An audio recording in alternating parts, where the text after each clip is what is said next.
家的味道。我们女性朋友们都知道，经常吃银耳会有美容养颜的作用。首先准备一个银耳，用清水泡发2个小时，再给它洗干净。底面朝上，用剪刀把根部去掉。我们在挑选银耳的时候，不是越白越好，尽量挑选这种白中带黄的这种银耳。把根部剪去以后，放在菜板上，把它尽量切得小一点，这样在煮的时候更容易煮出胶质。切好以后放入一个盆中，再准备几颗莲子，倒入清水，用手抓一抓，把莲子表面的灰尘洗下来，控干水分，先放在一旁备用。再准备几颗红枣，倒入清水，把红枣也洗一洗。红枣自古有着维生素 R 的美誉，我们女性适量的多吃一些红枣，对我们的身体有非常多的好处。洗干净以后放在案板上，用刀把枣肉切下来，里面的枣核就直接扔掉了。切好以后放入碗中，再准备几颗枸杞，倒入清水，用手抓一抓，把枸杞清洗干净，然后沥干水分，把枸杞放入小碗中。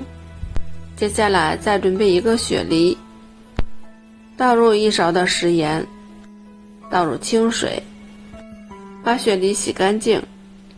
秋天天气干燥，多吃梨可以止咳润肺，大人孩子都可以适量的多吃一些雪梨，然后用削皮刀削去外皮，再把它切成块，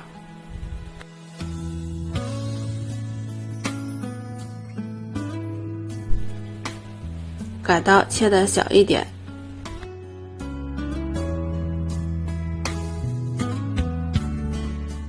切好以后装入一个小碗中，准备一个砂锅，倒入足够量的清水，先把莲子倒进来，接着再把银耳也倒进来，盖上锅盖，开大火，把锅里的水烧开。水开以后转为小火，煮10分钟。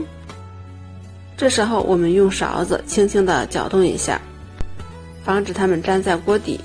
盖上锅盖，10分钟以后把切好的雪梨放进来，还有红枣也加进来，再放入1块冰糖，用勺子搅一搅，让锅里的食材均匀受热，然后盖上锅盖，再熬30分钟。最后把枸杞放进来，咱们的银耳雪梨汤就做好了。盛入碗中，晾至温热的时候就可以上桌使用了。